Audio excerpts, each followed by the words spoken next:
ಅರ್ಕಲಗೂಡು ತಾಲೂಕಿನ ಅಬ್ಜೂರು ಮಾಚಗೌಡನಹಳ್ಳಿಯಲ್ಲಿ ಆಶ್ರಯ ಯೋಜನೆಯಡಿ ಮಂಜೂರಾಗಿದ್ದ ಮನೆಗಳನ್ನು ತಹಶೀಲ್ದಾರ್ ಅವರು ಯಾವುದೇ ಮುನ್ಸೂಚನೆ ನೀಡದೆ ಏಕಾಏಕಿ ಧ್ವಂಸಗೊಳಿಸಿರುವುದನ್ನು ಖಂಡಿಸಿ ಸಂತ್ರಸ್ತರಿಗೆ ನ್ಯಾಯಕ್ಕಾಗಿ ಆಗ್ರಹಿಸುತ್ತಿದ್ದವರ ಮೇಲೆ ಹಲ್ಲೆ ನಡೆಸಿರುವ ಘಟನೆ ನಡೆದಿದೆ. ಆಶ್ರಯ ಯೋಜನೆಯಡಿ ನಿರ್ಮಿಸಿದ ಮನೆಗಳನ್ನು ತಹಶೀಲ್ದಾರ್ ಅವರು ಗ್ರಾಮಸ್ಥರ ಸಮ್ಮತಿ ಇಲ್ಲದೆ ಸೂಕ್ತ ನೋಟಿಸ್ ನೀಡದೆ ಧ್ವಂಸಗೊಳಿಸಿದರು. ತಮ್ಮ ಮನೆಗಳನ್ನು ಕಳೆದುಕೊಂಡ ಸಂತ್ರಸ್ತರಿಗೆ ಇಲ್ಲಿಯವರೆಗೆ ಯಾವುದೇ ನ್ಯಾಯ ದೊರಕಿಸಿಕೊಡದಿರುವುದು ಗ್ರಾಮಸ್ಥರ ಆಕ್ರೋಶಕ್ಕೆ ಕಾರಣವಾಗಿದೆ. ಬಡವರ ಜಾಗವನ್ನು ಕಬಳಿಸಲು ಹುನ್ನಾರ ನಡೆಸಿ ತಾಲೂಕು ಆಡಳಿತ ಹಾಗೂ ಜನಪ್ರತಿನಿಧಿಗಳು ಅಲ್ಲಿ ಹೊಸದಾಗಿ ಕಾಮಗಾರಿಗೆ ಗುದ್ದಲಿ ಪೂಜೆ ಮಾಡಲು ಮುಂದಾಗಿದ್ರು.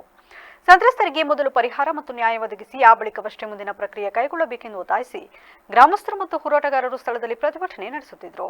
ಈ ಸಂದರ್ಭದಲ್ಲಿ ತೇಜೇಶ್ವರ, ದೊರೆ, ಮುನ್ನಾ ಅಲಿಯಾಸ್ ಮೊಹಮ್ಮದ್ ಗೌಸ್, ಎಂಬಿ ಸ್ವಾಮಿ ಮತ್ತು ನಜೀರ್ ಅಹ್ಮದ್ ಎಂಬುವರು ಪ್ರತಿಭಟನಾಕಾರರ ಮೇಲೆ ಹಲ್ಲೆಗೆ ಮುಂದಾಗಿದ್ದು, ಶಾಲು ಧರಿಸಿ ಶಾಂತಿಯುತವಾಗಿ ಹೋರಾಟ ನಡೆಸುತ್ತಿದ್ದ ತಾಲೂಕು ಅಧ್ಯಕ್ಷ ಅಕ್ಮಲ್ ಪಾಷಾ, ಕಾರ್ಯಾಧ್ಯಕ್ಷ ಕಾಂತರಾಜು, ಖಜಾಂಚಿ ಅಬ್ದುಲ್ ಲತೀಫ್ ಹಾಗೂ ಸದಸ್ಯರಾದ ಆದಿಲ್ ಮತ್ತು ಸಾದಿಕ್ ಪಾಷಾ ಅವರ ಮೇಲೆ ಅವಾಚ್ಯ ಶಬ್ದಗಳಿಂದ ನಿಂದಿಸಿ ದೊಣ್ಣೆಗಳಿಂದ ಹಲ್ಲೆ ನಡೆಸಲಾಗಿದೆ ಎಂದು ಆರೋಪಿಸಲಾಗಿದೆ.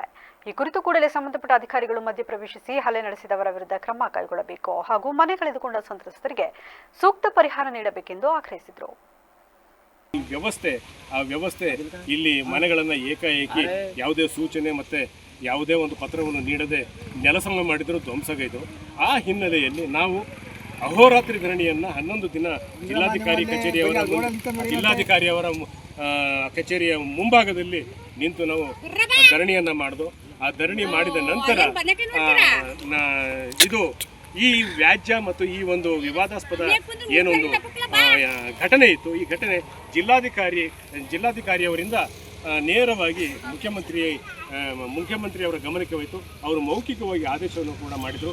ಬಡವರನ್ನ ಒಕ್ಕಲೆಬ್ಬಿಸಬೇಡಿ, ಅವರಿಗೆ ಮನೆ ರಹಿತರನ್ನಾಗಿ ಮಾಡಬೇಡಿ, ಅವರ ಕುಟುಂಬಗಳನ್ನು ಬೀದಿಗೆ ತಳ್ಳಬೇಡಿ ಅಂಥೇಳಿ ಮೌಖಿಕ ಆದೇಶವನ್ನು ಕೊಟ್ಟು ಹಾಸನದ ಜಿಲ್ಲಾಧಿಕಾರಿಯವರಿಗೆ ಖಡಕ್ ವಾರ್ನಿಂಗ್ ಕೊಟ್ಟರು. ಈ ಕೂಡಲೇ ಹಕ್ಕುಪತ್ರ ಇಟ್ಕೊಂಡಿರ್ತಕ್ಕಂಥವ್ರಿಗೆ ಮನೆ ಕಟ್ಕೊಳ್ಳೋಕೆ ಅವಕಾಶ ಕೊಡಿ ಅಂತೇಳಿ ಅವರು ಕೇಳ್ಕೊಂಡ್ರು. ನಂತರ ಅವರಿಗೆ ಆದೇಶವನ್ನು ಕೊಟ್ಟಾಗ ಜಿಲ್ಲಾಧಿಕಾರಿಯವರು ನೇರವಾಗಿ ಈ ಒಂದು ಸ್ಥಳಕ್ಕೆ ಹಾಜರು ಮಾಡಿ ಇದನ್ನು ಬೌಂಡ್ರಿ ಫಿಕ್ಸ್ ಮಾಡಿಬಿಟ್ಟು ನಂತರ ನಮ್ಮ ನಿವೇಶನಗಳನ್ನು ಮಾಡಿಕೊಡ್ತೀವಿ, ಮನೆ ಕಟ್ಕೊಳ್ಳಿಕ್ಕೆ ಅವಕಾಶ ಮಾಡಿಕೊಡ್ತೀವಿ ಅಂತೇಳಿ ಏಪ್ರಿಲ್ 17ನೇ ತಾರೀಕು ಹಾಜರು ಮಾಡಲಿಕ್ಕೆ ಅಂತೇಳಿ ಬಂದರು. ಮೇ 5 ತಾರೀಕಿನ ಒಳಗಡೆ ನಾವು ನಿಮಗೆ ಮನೆಗಳನ್ನು ಕಟ್ಕೊಳ್ಳಿಕ್ಕೆ ಈ ನಿವೇಶನಗಳಲ್ಲಿ ಅವಕಾಶ ಕೊಡ್ತೀವಿ ಅಂತೇಳಿ ಹೇಳಿದ್ರು.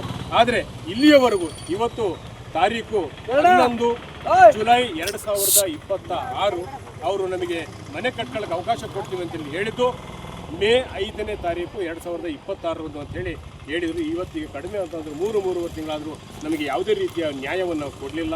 ನಮಗೆ ಯಾವುದೇ ರೀತಿಯಾಗಿ ನಮಗೆ ಇಲ್ಲಿ ಮನೆ ಕಟ್ಕೊಳ್ಳಿಕ್ಕೆ ಅವಕಾಶ ಕೊಡಲಿಲ್ಲ. ಮನೆ ರಹಿತರಾಗಿ ಇವತ್ತು ನೆಂಟರಷ್ಟರ ಮನೆಯಲ್ಲಿ ಉಳಿತಕ್ಕಂಥ ಕೆಲಸ ಇವತ್ತು ನಾವು ಸಂತ್ರಸ್ತರು ಅನುಭವಿಸ್ತಾ ಇದ್ದೀವಿ. ಹಾಗಾಗಿ